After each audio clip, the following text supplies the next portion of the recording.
Assessment of individual চ্যাপ্টারের নাম, মানে একক ব্যক্তি কর নির্ণয়। ঠিক আছে, খুবই সেন্সিটিভ বিষয়, এখানে অঙ্কটা অনেক বড়। মাঝখানে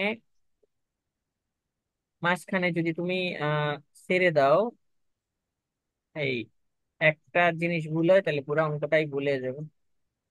ঠিক আছে, তো এখানে দেখো, Mrs Sumana is an executive. আজকে বলে নি ইন্ডিভিজুয়াল অ্যাসেসমেন্ট মানে কি, একক ব্যক্তি কর নির্ণয়টা কি মূলত। এটা হচ্ছে আমি তোমাদেরকে কি কি অঙ্ক করাইছি: income for salary, income for house property, income for agriculture, income for financial asset মানে সিকিউরিটি। তারপরে ইয়াটা করাই নাই, এই যে বলে বিজনেসটা করাই নাই। সমস্যা নেই, বিজনেসের জন্য এত প্যারা নেওয়ার কিছু নেই, বিজনেসের দুই একটা টপিকস থাকে আবার থাকে না এরকম। তো বিজনেসের গুলা নিয়ে এত প্যারা নেওয়ার কিছু নাই। ওই যে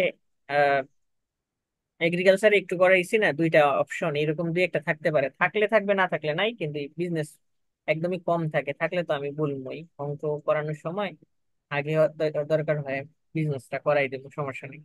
দুই একটা ক্লাস লাগে বিজনেসের। তো এই সব কিছু নিয়ে তারপরে হচ্ছে ক্যাপিটাল গেইন এন্ড লস, এটাও থাকতে পারে। এই সবগুলা নিয়ে হচ্ছে ইন্ডিভিজুয়াল অ্যাসেসমেন্ট। এখানে হচ্ছে একক ব্যক্তি কর নির্ণয়, অর্থাৎ একজন ব্যক্তি কোন কোন উৎস থেকে ইনকাম করছে সেই ইনকামের উপরে সবগুলা একসাথে মিল কইরা তারপরে হচ্ছে গিয়ে আপনার এখানে ট্যাক্স লাইবিলিটি বের করতে হয়। তাহলে অনেক টাকা প্রফিট একজনের হয়ে যায়, মানে অনেক টাকা হয়ে যায়, তো ওখান থেকে সে ট্যাক্স দিবে কি না দিবে এরকম অনেক কিছু আছে। দেখো, তাহলে আমরা অঙ্ক করি। প্রথমে আছে ইনকাম ফর স্যালারি, মানে স্যালারির পার্ট। বেসিক স্যালারি 30,000 টাকা পার মান্থ, তাহলে এটা সরাসরি যাবে, আমরা জানি 30,000 গুণিত 12। ফেস্টিভ্যাল বোনাস টু, এখানে আবার পড়তে হবে এটা কি গভর্নমেন্ট না প্রাইভেট। এটা প্রাইভেট, ঠিক আছে, এটা হচ্ছে private, executive in private fund বলে দিস। তো তারপরে দেখো, festival bonus to equal bank pay, মানে দুইটা ফেস্টিভ্যাল বোনাস, তাহলে এটাও সরাসরি যাবে। এন্টারটেনমেন্ট অ্যালাউন্স 3,000 টাকা পার মান্থ, এটা সরাসরি যাবে, ঠিক আছে। কনভেন্স অ্যালাউন্স 3,000 টাকা পার মান্থ, তাহলে 3,000 করে 12 গুণ, তাহলে কনভেন্স অ্যালাউন্স হচ্ছে পুরোটাই হচ্ছে এক্সামটেড। শুধুমাত্র যদি মোটরসাইকেল ফ্যাসিলিটি বলে বা ইয়ে বলে, তখন ওখান থেকে আমাকে 250, 2,500 সিসি পর্যন্ত, আর নিচে আর আগে এই কথাটা আসে, ঠিক আছে। তাহলে আমরা বুঝতে পারলাম ইনকাম আর স্যালারি থেকে ইনকাম গুলো এগুলো হয়েছে। আর নিচে কি আছে দেখি, Mrs Sumana had been provide with a free furnished house, it's annual rental value 42,000 টাকা। তাহলে এখানে ফার্নিশড একটা ইয়ে দিছে, আর বার্ষিক মূল্য হচ্ছে 42,000 টাকা। He contributes 10% of basic salary to recognise provident fund, তাহলে রেকগনাইজ প্রভিডেন্ট ফান্ডে 10% সে স্যালারি দিছে, তাহলে এটাও সরাসরি যাবে। His employee also contribute an equal sum, আমরা জানি একটা হইলে দুইটা হয়, একটা মালিকে দেয় আর একটা হচ্ছে নিজে থেকে রাখে, নিজের স্যালারি থেকে রাখে। তো ওইটা নিয়ে কোনো প্যারা নাই। এখানে হচ্ছে আমাদের এখান থেকে ডাইরেক্ট একটা দিব, তাহলে আমরা বুঝতে পারলাম এখানে income for house, sorry income for স্যালারির একটা অংশ এখানে দেওয়া আছে, ঠিক আছে। তাহলে ইনকাম ফর স্যালারি থেকে আমরা ইনকামটা প্রথমে বের করে নেব, ইচ্ছা করলে আমরা আলাদা আলাদা বের করতে পারবো, অথবা আমরা একটা চার্টের ভিতরে করতে পারবো, কোনো সমস্যা নেই। তো একটা চার্টের ভিতরে করতে পারো, আবার বাহিরেও আবার, মানে আলাদা করে ইনকাম ফর স্যালারি বের করতে পারো, আলাদা করে হাউস প্রপার্টি বের করতে পারো, এগ্রিকালচার বের করতে পারো, ইচ্ছা তোমার। তাহলে এখান থেকে প্রথমে ইনকাম ফর স্যালারিটা বের করতে হবে। তারপরে ইনকাম ফর হাউস প্রপার্টি অথবা রেন্ট থাকতে পারে, ঠিক আছে, অথবা কি থাকতে পারে, রেন্ট, হাউস প্রপার্টি অথবা রেন্ট। তো দেখো, Mrs Sumana on house at Dhanmondi, it was A late out 13,000 টাকা পার মান্থ, তাহলে 13,000 টাকা করে হচ্ছে per month, okay. The municipal value house S fixed 1,44,000 টাকা, তাহলে মিউনিসিপাল ভ্যালু হচ্ছে 1,44,000, তাহলে আমরা এটা দিয়ে গুণ করবো, গুণ করে যদি দুইটা থেকে যেটা বড় সেটা দিব, ঠিক আছে। তারপর দেখো, he incurred the following expense her houses, তাহলে দেখো রিপেয়ার দেওয়া আছে 24,000 টাকা, লিগেল এক্সপেন্স দেওয়া আছে 2,000 টাকা, মিউনিসিপাল ট্যাক্স। আমরা জানি maintenance tax, repair and maintenance expense, এটা জানি 25% হচ্ছে রেসিডেন্সিয়াল সময়, মানে ভাড়ার ক্ষেত্রে, আর যদি কমার্শিয়াল স্পেসের জন্য হয় তখন হচ্ছে 30%। তো এখানে হচ্ছে এটা তো কিছু বলে নাই, যেহেতু রেসিডেন্সিয়াল কথা বলছে, তাহলে এটা অবশ্যই 25% হবে। মিউনিসিপাল ট্যাক্স হচ্ছে 1,000 টাকা, এটা যাবে খরচের ভিতরে অন্তর্ভুক্ত হবে। The house remained vacant during April and May, তাহলে হাউসটা 2 মাসের জন্য খালি আছে, তাহলে 2 মাসের জন্য খালি আসলে এই টাকাটাও আমাকে বাদ দিয়ে দেখাইতে হবে। এবার আসো আদার্স ইনকাম। তাহলে আদার্স ইনকামের ভিতরে আছে interest on saving bank account. তাহলে ইন্টারেস্ট অন সেভিং অ্যাকাউন্ট আমরা জানি এটা যাবে ফাইন্যান্সিয়াল অ্যাসেটে। ফাইন্যান্সিয়াল অ্যাসেটে না, ফাইন্যান্সিয়াল অ্যাসেট অথবা সিকিউরিটিতে। Interest on post office saving account 18,000 টাকা। ডিভিডেন্ড ইনকাম অর্থাৎ এগুলো টাকার অ্যামাউন্টে দেওয়া আছে। তাহলে টাকার অ্যামাউন্টে দেওয়া থাকলে তাহলে আমাদেরকে 90 দ্বারা ভাগ 100 দ্বারা গুণ করতে হবে তিনটাই, যেহেতু এটাই saving account, post office saving account, dividend, এগুলা সবগুলা 90 দ্বারা ভাগ 100 দ্বারা গুণ করতে হয়, এটা কিন্তু আমরা জানি। তাহলে এখানে হচ্ছে আমার তিনটা সোর্স দেওয়া আছে। কি কি সোর্স দেওয়া আছে? কি খেলে বাঙালি, আস্তে করে ছবি ইয়ে তুইলা দিচ্ছি, কি খেলে না খেলে আল্লাহ। তাহলে দেখো আমাদের হচ্ছে তিনটা সোর্স, তিনটা সোর্স। সেই তিনটা সোর্স কি কি? তিনটা সোর্স হচ্ছে, 1 নাম্বার সোর্স হচ্ছে স্যালারি, 2 নাম্বার সোর্স আছে হাউস প্রপার্টি, 3 নাম্বার সোর্স হচ্ছে ফাইন্যান্সিয়াল অ্যাসেট। তারপর 4 নাম্বার সোর্স দেখো কি দিছে, মিসেস সুমনা পেড 12,000 টাকা as a life insurance premium. তাহলে আবার খরচও যদি করছে দেখা যায়, তাহলে খরচ তো ইনভেস্টমেন্ট অ্যালাউন্সে যায়। এন্ড পার্সেস বুক ওর 2,000 টাকা, আবার বইও 2,000 টাকার ক্রয় করছে। তাহলে বই তো আর যাইতো না, বই তো আর যাইবে না, বই তো এটা পার্সোনাল ইউজ, তো পার্সোনাল ইউজ কিন্তু যাবে না। তাহলে ডিটারমিন দ্য মিসেস সুমন না ট্যাক্স লাইবিলিটি। তাহলে তোমাকে ট্যাক্স লাইবিলিটি বের করতে বলছে, তাহলে আমি বলছি তোমাদেরকে সম্পূর্ণ অঙ্কে দেখতে হবে, এখানে অনেক জটিলতা আছে। জটিলতা বলতে হিসাব গুলা ভালো করে করতে হবে, মিনিমাম 10টা অঙ্ক করতে হবে, তাহলে সব ধরনের সমস্যার সমাধান হয়ে যাব। তো এখন পর্যন্ত ভালো কোনো বই বাজারে নাই। তো এইটাই যে পড়তেছি অনেক ঝামেলা দিয়ে আছে, বাংলায় ইংলিশ ট্রান্সলেট করলেই হইতো না। তো এই দেখো এখান থেকে আমাকে ট্যাক্স লাইবিলিটি বের করতে বলছে, তার মানে আমাকে প্রথমে তিনটা ইনকাম বের করতে হবে, ইনভেস্টমেন্ট অ্যালাউন্স বার করতে হবে, তারপরে আমাকে ট্যাক্স লাইবিলিটি বের করতে হবে। তো ট্যাক্স লাইবিলিটির ভিতরেও অনেক ঝামেলা আছে, আমরা অঙ্কটায় যাই। ঠিক আছে, তাহলে দেখো প্রথমে হচ্ছে আমি অঙ্কটায় আসলাম। আচ্ছা পুরোটা অঙ্কই আমি দিয়ে দিই একসাথে, তাহলে বুঝাইতে পারবো সহজে। দেখো এই অঙ্কগুলা পরীক্ষায় আসবো, তো এগুলো একটু মনোযোগ দিয়ে দিতে হবে। দেখো ইনকাম ফ্রম এমপ্লয়মেন্ট অথবা স্যালারি লিখবা 32 34। বেসিক স্যালারি আমি অঙ্কে পড়ে আসছি, তাহলে অঙ্কের ভিতরে এটা দিলাম। ফেস্টিভ্যাল বোনাস এটাও আমি দিলাম। ওকে, এন্টারটেনমেন্ট অ্যালাউন্স এটাও আমি সরাসরি দিয়ে দিলাম। হাউস রেন্ট এটা হচ্ছে সরাসরি দিয়ে দিছি। ওকে, অর্থাৎ আমি অঙ্কের তিনটা পার্ট যেগুলো ইনকাম সেগুলা দিছি। এখন কনভেন্স অ্যালাউন্স এটা লেজ হবে, কারণ এটা কনভেন্স অ্যালাউন্স বলে দিয়েছে সরাসরি। কনভেন্স অ্যালাউন্স যদি বলে দেয় তাহলে পুরাটা এক্সামটেড। আর যদি মোটরসাইকেল ফ্যাসিলিটি বলে দেয় তখন হচ্ছে 2,500 সিপি পর্যন্ত 10,000 টাকা, এর উপরে গেলে 25,000 টাকা করে। তাহলে রেকগনাইজ প্রভিডেন্ট ফান্ড এটাও আমার অঙ্কে 3,60,000 টাকার উপর 10%, তাহলে এটাও আমাকে সরাসরি টাকাটা দিতে হইব। ঠিক আছে, তাহলে টাকাটা কি করতে হবে?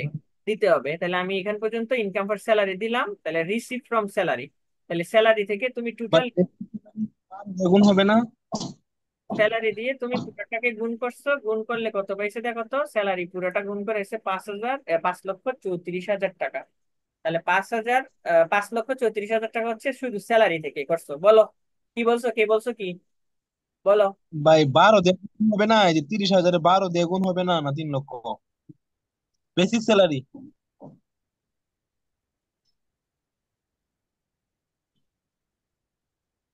হুম, তাহলে এখানে দেখো আমি স্যালারি থেকে ইয়ে করছি, তাহলে স্যালারি নিয়ম অনুসারে তুমি বাই কনভেন্স বাই কনভেনশনাল যদি সিসি দেওয়া থাকে তাহলে কি, না হুম, দেওয়া থাকে তাহলে কি সবটাই বাদ যাবে? হ্যাঁ, যদি সিসি মোটরসাইকেল ফ্যাসিলিটির কথা উল্লেখ না থাকে, কনভেন্স অ্যালাউন্স যদি বলা থাকে তাহলে পুরোটাই এক্সামটেড। ঠিক আছে, কনভেন্স অ্যালাউন্স হবে পুরোটাই এক্সামটেড যদি মোটরসাইকেল ফ্যাসিলিটি না বলে। ওকে, তাহলে হচ্ছে দেখো আমি 3 ভাগের 1 ভাগ হচ্ছে আমরা বের করছি, বের করে দুইটা থেকে যেটা বাদ দিছি, তাহলে এটা হচ্ছে আমার টোটাল স্যালারি। ওকে, টোটাল স্যালারি হচ্ছে এটা, তাহলে আমরা এটাকে বের করছি। ওকে, তাহলে টোটাল ইনকাম ফ্রম স্যালারি কত হয়েছে আমার? 3,56,000। তাহলে এটা শুধুমাত্র তুমি স্যালারিতে বের করছো, এখানে দাগ হইবে না। ঠিক আছে, এই ঘরে কোনো দাগ হইতো না। এবার income from rent, income from rent অথবা হাউস প্রপার্টি। তাহলে এখানে সেটা অ্যাকচুয়াল রেন্ট 13,000 টাকা করে ছিল। তাহলে 13,000 টাকা করে ছিল, 1,56,000 টাকা আসছে, ঠিক আছে। 1,56,000 টাকা। মিউনিসিপাল ভ্যালু দেখো কত, মিউনিসিপাল ভ্যালু দেওয়া আছে 1,40,000। দুইটা থেকে যেটা বড় ওইটাকে আমি দিয়ে দিলাম এই ঘরে, ঠিক আছে, তিনটা ঘর হবে। তাহলে লিজ হয়েছে এক্সাম্পল, মানে এক্সচেঞ্জ, মানে খরচ গুলা, ঠিক আছে। আমরা এখানে অন্য কিছু লিখছিলাম, আমি এখানে এবার এটা লিখলাম কেন, অ্যাডমিসিবল এক্সাম, ঠিক আছে, এক্সপেন্স। তাহলে অ্যাডমিসিবল এক্সপেন্স গুলো তুমি রিপেয়ার এন্ড মেনটেনেন্স 25% দিছি আমরা। টোটাল রিপেয়ার এন্ড মেনটেনেন্স এটা হচ্ছে 1,30,000 টাকা। না সরি, এটা এখানে, এখানে দাঁড়াও, এখানে হচ্ছে, ভাই 1,56,000-এর উপরে হবে না? আচ্ছা এখানে একটা জিনিস হবে, 1,56,000 না, এখানে হচ্ছে ব্যাক এন্ড অ্যালাউন্সটা এখান থেকে আগে বাদ যাবে, নিয়মটা একটু পরিবর্তন হয়েছে, বুঝছো। ব্যাক এন্ড অ্যালাউন্স একটু পরিবর্তন হয়েছে। তাহলে ব্যাক এন্ড অ্যালাউন্স ছিল কত টাকা বলো তো? ব্যাক এন্ড অ্যালাউন্স 2 মাস খালি ছিল। তাহলে 2 মাস যদি খালি থাকে, 13,000 করে 26,000, 13,000 করে 26,000। এখানে একটু কারেকশন আছে, ওই আমাদের হাউস প্রপার্টি তো একটু কারেকশন করতে হবে, আমি এই জায়গার মধ্যে মনে রাখছি, জানি এখানে এসে বলে দেবো, কারণ অঙ্কটা যেহেতু এটা, ঠিক আছে। তাহলে হচ্ছে আমার হচ্ছে একটু আহ, উপরে দেই, হ্যাঁ। এখানে ব্যাক এন্ড অ্যালাউন্সের নিয়মটা চেঞ্জ করে দিছে, বুঝছো। এখানে হচ্ছে আগে আমরা নিচে লিখতাম, আর এখানে হচ্ছে আগে বাদ দিয়ে দেয়, আগে বাদ দিয়ে, আল্লাহ কি বললাম, এখানে একটু ব্যাক এন্ড অ্যালাউন্সেরটাও চেঞ্জ হয়েছে। তাহলে চেঞ্জ হয়েছে, এটা হচ্ছে তোমার কত হয়, 1,30,000, 1,30,000, ঠিক আছে। এই জায়গাটা একটু চেঞ্জ হয়ে আসছে, তো এটা একটু চেঞ্জ হয়ে আসছে। আগে ব্যাকএন্ড অ্যালাউন্সটা নিচে দিতাম, এখন ব্যাকএন্ড অ্যালাউন্সটা আগে লেস করে দিতে হয় টোটাল ইয়ে থেকে। তারপরে হচ্ছে রিপেয়ার এক্সপেন্স, তার রিপেয়ার এক্সপেন্সটা এখান থেকে ধরা হয়। তাহলে দেখো 1,30,000-এর উপরে রিপেয়ার এক্সপেন্স, ঠিক আছে। আমি অঙ্কগুলো তো আবার রিভিশন দিব, তখন এগুলা কারেকশন করে দেবো, সমস্যা নেই। ওকে, তাহলে দেখো রিপেয়ার এক্সপেন্স 25% এত টাকা হয়। মিউনিসিপাল ট্যাক্স এটা যা গেছে, ল্যান্ড রেভিনিউ 500 টাকা, এটাও গেছে। ওকে, তাহলে দেখো back end allowance, back end allowance এটা এখানে যাবে না, এটা অলরেডি আগে চলে গেছে, বুঝছো। এটা হচ্ছে আগে চলে গেছে। হুম, তাহলে আমার এইখানে হচ্ছে অঙ্কটা কত হয়, দেখো তো এখানে কত টাকা হয়।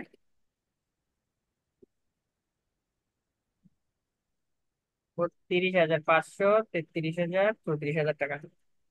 তাহলে হচ্ছে 34,000 টাকা। তাহলে 34,000 যদি বাদ দাও, তাহলে থাকে এখানে 96,000। আচ্ছা, যে ব্যাক এন্ড অ্যালাউন্স নিচে বাদ দিলেও এই অ্যামাউন্টটাই আসে, ঠিক আছে। উপর থেকে তুমি যদি বাদ দাও, নিচে নিচে থেকে বাদ দিলেও একই উত্তর আসে। কিন্তু এখানে হচ্ছে, এইখানে রিপেয়ার এন্ড মেনটেন্স যে অ্যামাউন্টটা, ওইটা এখানে এফেক্ট করে। ওকে, তো আগে তোমাকে ব্যাক এন্ড অ্যালাউন্স বাদ দিতে হবে, বাদ দিয়ে হচ্ছে অ্যাডমিসিবল এক্সপেন্স নিতে হবে, ঠিক আছে। Repair expense, municipal tax and land revenue, এগুলো হচ্ছে আমাদের এখান থেকে আসছে। তাহলে এখানে হচ্ছে এই খরচগুলো বাদ দিলে 96,000 টাকা হচ্ছে income for rent. Income from rent থেকে তুমি পাইছো 96,000 টাকা, ঠিক আছে। তাহলে 96,000 টাকা তুমি রেন্ট পাইছো, তাহলে এখানে একটা পাইছো, এখানে এখন হচ্ছে ইনকাম ফ্রম ফাইন্যান্সিয়াল অ্যাসেট। তাহলে এখন তুমি ফাইন্যান্সিয়াল অ্যাসেটে চলে যাবা। তাহলে ফাইন্যান্সিয়াল অ্যাসেটে আমরা নিয়ম করে আসছি, ওখানে কোনো নিয়ম যেগুলো চেঞ্জ হয়েছে আমি একদম অ্যাকুরেটটাই করাইছি ফাইন্যান্সিয়াল অ্যাসেটের, ঠিক আছে। তো এখানে দেখো ফাইন্যান্সিয়াল অ্যাসেট হচ্ছে interest on saving bank account. তাহলে এখান থেকে তুমি এটাকে 90 দ্বারা ভাগ 100 দ্বারা গুণ।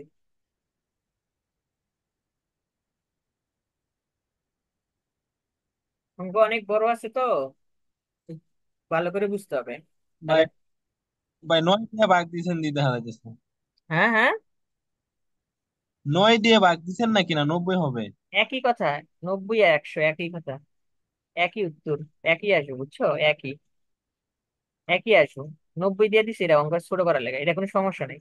একই কথা, 9 দিয়ে যে করলে 10 দিয়ে বা গুণ করলে একই হবে, বুঝছো, একই আনসার হবে। তাহলে এটা দেখো, আমরা প্রথমে সেভিং অ্যাকাউন্ট ছিল, ইন্টারেস্ট অন ব্যাংকের সেভিংটা দিছি, তারপর হচ্ছে এটা দিব আমরা ইন্টারেস্ট অন পোস্ট অফিসের পরে দুইটা একই লেখা কেন?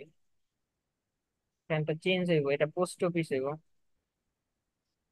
Post office. ঠিক আছে, তিনটাই নাম এক দিয়ে রাখছে নাকি? ওটা হবে interest on,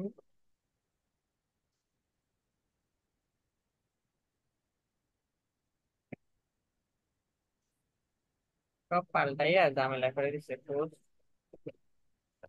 office saving account,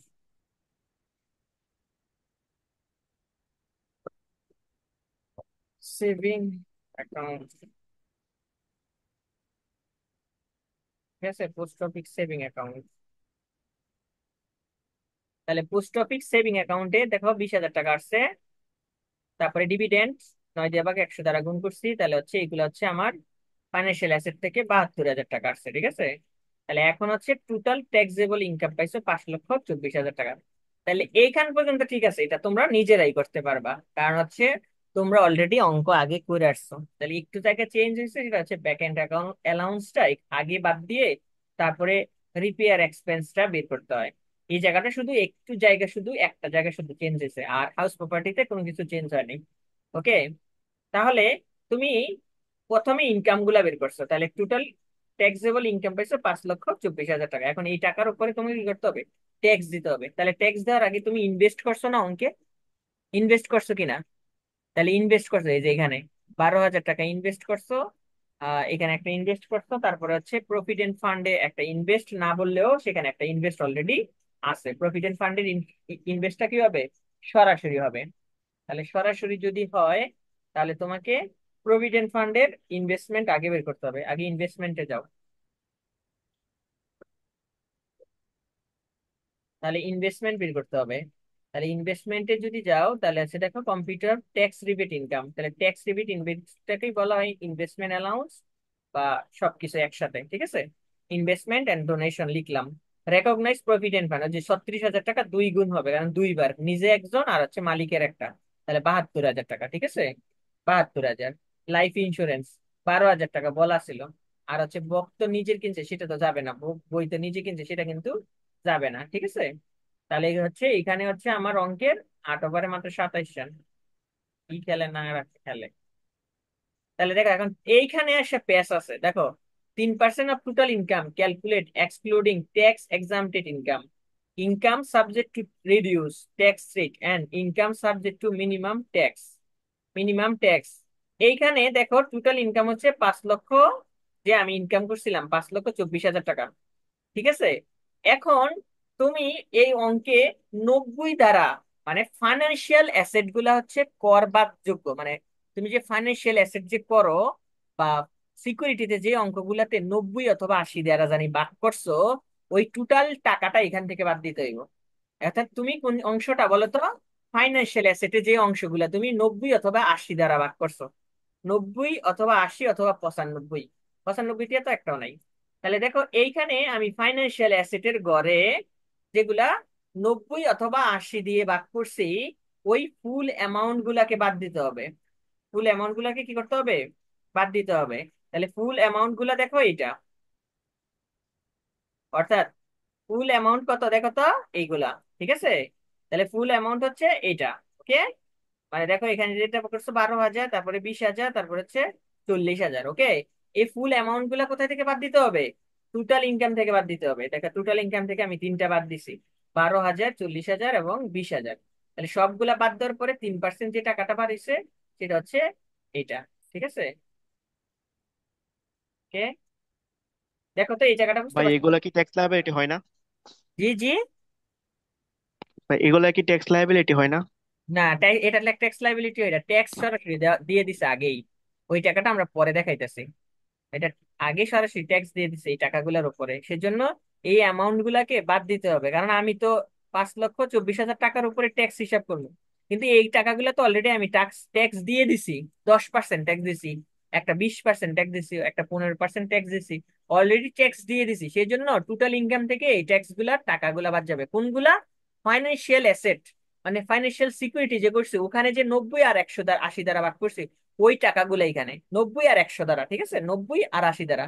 90, 80, 95, মানে এক কথা শেষ, ফাইন্যান্সিয়াল অ্যাসেটের যেই টাকাগুলা হচ্ছে আমার এইখানে আহ, ভাগ করছি 90 বা 100 দিয়ে, সরি 80 দিয়ে, 90 অথবা 80 দিয়ে, ওইগুলো এখানে সবগুলা বাদ যাবে, কর বাদ দিছিলাম, দিয়ে আবার ফুল অ্যামাউন্ট আনছি সেটা।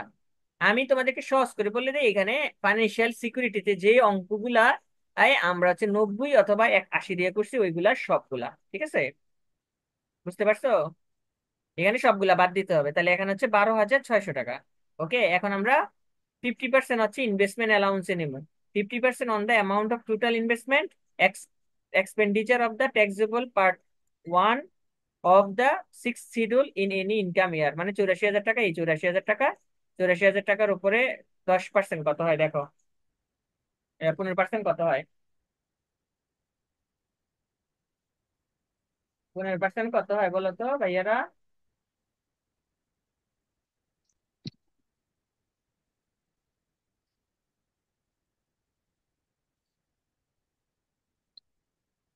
ভাই 12,600। 12,600। আর এটা কত হয়? এটা 3%, তাহলে এটা মনে হয় উল্টা লিখা লাইছি, এটা মনে হয় নিচে হইব, ঠিক আছে? হ্যাঁ, এখানে মনে হয় মুছে ফেলাইছি, কত জানি হইব এটা, 13,000 কত জানি হয়েছিল। দেখো তো কত হয়েছিল, আচ্ছা আমি দেখি। 13,000, 13,560, ঠিক আছে, মুছে ফেলাইছিলাম। তাহলে এখান থেকে তিনটাতে যেটা ছোট ওইটা হচ্ছে এখানে নিচে যাবো, ঠিক আছে?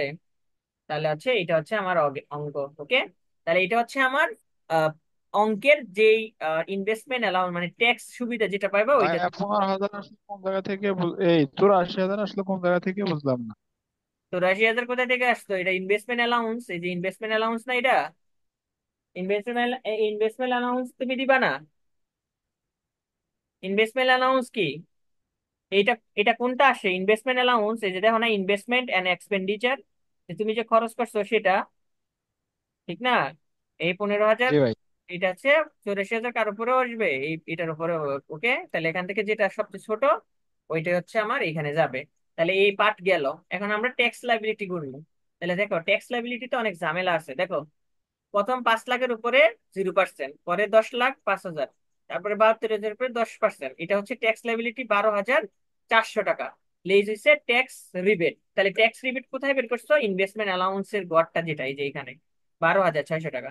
তাহলে দেখো, এই 12,400 থেকে 600, তার জন্য ট্যাক্স দিব এমন কোনো অ্যামাউন্ট এখানে নাই, তাহলে এটা এইভাবে খালি হয়ে গেছে। এখন মিনিমাম ট্যাক্স তুমি কি কি দিছো? প্রথমে 10% দিছিলা, মনে আছে?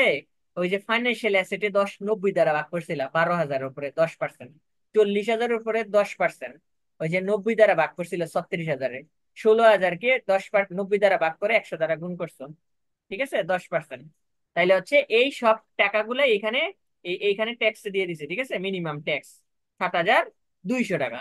এখন এই 7,200 টাকা হচ্ছে কোনগুলা? আমরা ফাইন্যান্সিয়াল অ্যাসেট, ফাইন্যান্সিয়াল অ্যাসেটে যে 90 দ্বারা 100 দ্বারা গুণ করেছিলাম, ওই টাকার উপরে কোথায় থেকে ট্যাক্স রেটটা আনছি? কারণ ওই যে আমি এখানে অঙ্কে 90 দ্বারা ভাগ করছি, 90 দ্বারা ভাগ করছি, 90 দ্বারা ভাগ করছি, অর্থাৎ এটার উপরে 10% ধরছি, এটার উপরে 10%, এটার উপরে 10%, এখানে 80 দ্বারাও হইতে পারে, তখন 20% দিয়ে হবে। অর্থাৎ এখানে যে আমি ধরছিলাম 90, 100, 100 দিয়ে গুণ করছি, ওই পার্সেন্টেজটা এখানে দেখাইতে হবে। অঙ্কটা খুবই বড়, ঠিক আছে? তাহলে দেখো, এখানে আমি 12,000-এর উপরে ধরছি, 40,000 উপরে ধরছি এবং 20,000 উপরে ধরছি। এটা হচ্ছে এখানে আমি দিলাম, ঠিক আছে, এই দুইটা যোগ হবে, এখানে যদি টাকা ট্যাক্স থাকে তার সাথে এটা যোগ হবে। এখন আরো একটা সমস্যা আছে। সমস্যা হয়েছে, তুমি যখন ট্যাক্স লাইবিলিটি ধরছিলা, ওখানে এই টাকাগুলাই, ঠিক সেম টাকাগুলাই কম টাকা দা ধরছিলা। দেখো, 10,800 টাকা, 18,000 টাকা, 36,000 টাকা।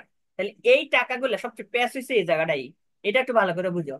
এইখানে যেহেতু তুমি আগে ট্যাক্স তো দিয়ে দিছো 10,400, 12,000 থেকে 10,400 টাকা দিয়ে দিছো অলরেডি, 20,000 টাকা থেকে 2,000 টাকা দিয়ে দিছো, আবার 40,000 থেকে 4,000 টাকা দিয়ে দিছো। দেওয়ার পরে এই টাকাগুলো হচ্ছে ট্যাক্স দিয়ে দিছি আমি, তাহলে এটা আবার মাইনাস যাইবো, ঠিক আছে? তাহলে দেখো আমি লিখে দিচ্ছি, ফ্রম ব্যাংক ইন্টারেস্ট 1,200 টাকা, from interest on post office 2,000 টাকা, ফ্রম ডিভিডেন্ড 4,000 টাকা। তাহলে এগুলো আমি আগে অলরেডি দিয়ে দিছি, আর এখানে কোনো ট্যাক্স ছিল না, সেজন্য আমার ট্যাক্স লাইবিলিটি হচ্ছে 0। অর্থাৎ আমি নেট ট্যাক্স হিসাব করে দেখি আমার একটাও ট্যাক্স আয় নাই, 0। অর্থাৎ আমি সবটা অঙ্ক করছি, প্রথমে ট্যাক্স লাইবিলিটি বের করলাম, ট্যাক্স লাইবিলিটি 12,400, কিন্তু ট্যাক্স ভাই রিবেট লাস্টের জায়গাটা একটু আবার বলেন। আমি বলতেছি ট্যাক্স লাইবিলিটি করছি 12,400 হয়েছে, এবার দেখি ট্যাক্স রিবিট করার পরে ট্যাক্স রিবিট করছি কত টাকা, 12,600 টাকা। তো এখানে আর আমার কোনো ট্যাক্স দিতে হইবে এমন কোনো অ্যামাউন্ট আসে নাই। তাহলে মিনিমাম আমি কত টাকা আগে ট্যাক্স দিয়ে রাখছি সেটাকে আমার এখন দেখাবো। মিনিমাম ট্যাক্সটা আমি কোথায় থেকে দিছি? ওই যে ফাইনান্সিয়াল অ্যাসেটে। কোথায়? ফাইনান্সিয়াল অ্যাসেটে। ফাইন্যান্সিয়াল অ্যাসেটের সবগুলা টাকা যে আমি ট্যাক্স দিছিলাম ওই টাকাটা হচ্ছিল 7,200 টাকা। তাহলে এই 7,200 টাকা তো হয়ে গেল, কিন্তু আমি তো অলরেডি অলরেডি কিছু ট্যাক্স দিয়ে রাখছি। সেই ট্যাক্সটা কি করছি আমি?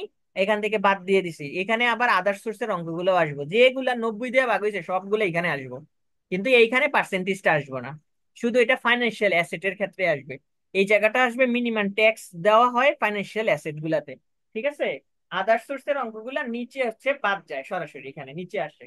ওইটা আমরা পরের অঙ্কে যখন যাবো তখন আমরা দেখবো। ঠিক আছে, ওইটা নিয়ে এত সমস্যা নাই। এছাড়া আরেকটা ট্যাক্স তোমাকে অ্যাড করতে হয়, চার্জ।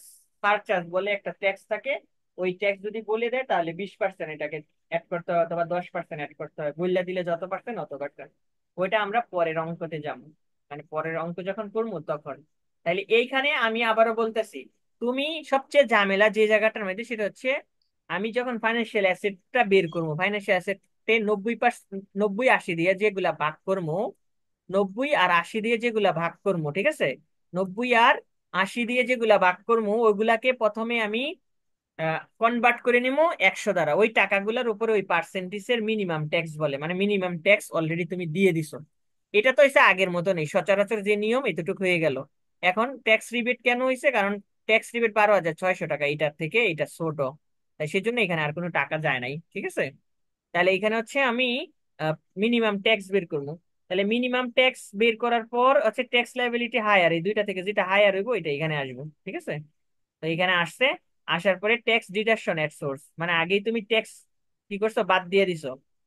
ওই যে ট্যাক্স গুলো আগে দিয়ে দিছো সেগুলো এখন বাদ দিবা। প্রথমে ফাইন্যান্সিয়াল অ্যাসেটে দিছিলা, প্রথমে যেটা ছিল ব্যাংকের ইন্টারেস্ট সে 1,200 টাকা, তারপরে পোস্ট অফিসে দিছিলা, এবং ডিভিডেন্ডে 4,000 টাকা দিছিলা। এই টাকাগুলোকে বাদ দিয়ে এই ট্যাক্স লাইবিলিটি হয়েছে, বুঝছো? নাও, এবার অঙ্ক যদি বুঝতে না ভাই পারো আমাকে ট্যাক্স বলো। রিবেট, ভাই হুম হুম। ভাই ট্যাক্স রিবেট যেই কথাটা লেখা আছে এখানে, এটা কি কোশ্চেনে দেওয়া ছিল? না, এটা তুমি বের করছো, এই যে ট্যাক্স রিবেট তুমি বের করছো না, এটা এই যে কি বারো লেখছো? হাজার ছয়শো যেটা। Compute of tax rebate income, তাহলে ক্যাট ও ট্যাক্স আচ্ছা রিবেট আচ্ছা, হয়েছে এখানে তুমি বের করছো। এই যে তিনটা, 1 2 3, এই তিনটা থেকে ঠিক আছে ট্যাক্স ভাই। রিবেট বের করছো না। ট্যাক্স রিবেটের লাগে আলাদা গণনা, দেখো তো আলাদা গণনা, ট্যাক্স রিবেটের আলাদা গণনা, আলাদা গড় কিনা? তাহলে ট্যাক্স রিবেটের গড় কিন্তু তুমি অলরেডি আলাদা একটা গড় পাইছো, ওখান জি জি ভাই, থেকেই বুঝতে মূলত পারছি। এইখানে টাকাটা আইছে। ঠিক আছে, নাও তোমরা এটা ছবি তোলো, অঙ্কটা আগে অঙ্কটা ছবি তোলো। না, অঙ্ক ছবি তোলো। এই চ্যাপ্টারে 10টা অঙ্ক করতে হবে, মিনিমাম 10টা অঙ্ক করলে সব জটিলতা চলে যাবো। ঠিক আছে, আর আর অঙ্ক এত কঠিন হইতো না। দেখো ইডেনের প্রশ্নটা একবারে সহজ আসছে, এইটার থেকে সহজ আসছে। তো এটা ইডেনের প্রশ্নটা সলিউশন করবা, হোমওয়ার্ক দিলাম ইডেনের অঙ্কটা। ঠিক আছে,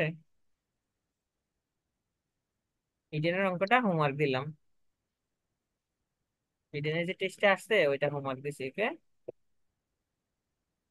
নাও, ছবি তোলো। একটা অঙ্ক করো আগে, দেখে দেখে বুঝাইয়া, না বুঝতে পারলে আমাকে কালকে প্রশ্ন করো। ঠিক আছে, বেশি সময় লাগতো না। আমি আমি অসুস্থতা দেখে আমি পারতেছি না ক্লাসটা বড় করে নিতে, বা ডেলি ডেলি ক্লাস নিতে পারতেছি না। আমি অনেক অসুস্থ, তাই ধরে লিখছে আমার। না, ছবি তোলো।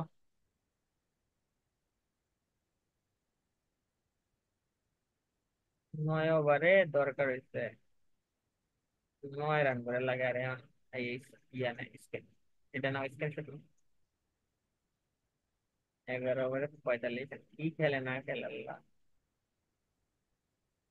না, এটা ছবি তোলো।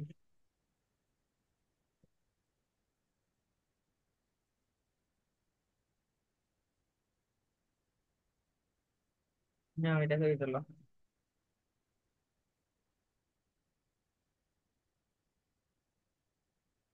ঠিক আছে, তোমরা এই অঙ্কটা করো, আর হচ্ছে ইডেনের অঙ্কটা করো। ঠিক আছে, ইডেনের যেটা আইছে 8 নম্বরে ইন্ডিভিজুয়াল অ্যাসেসমেন্ট, ওই অঙ্কটা তোমরা করো। ইডেনের অঙ্কটা খুব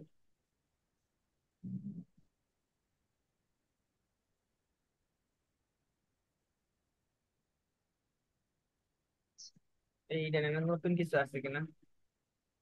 আরে আয় তাড়াতাড়ি।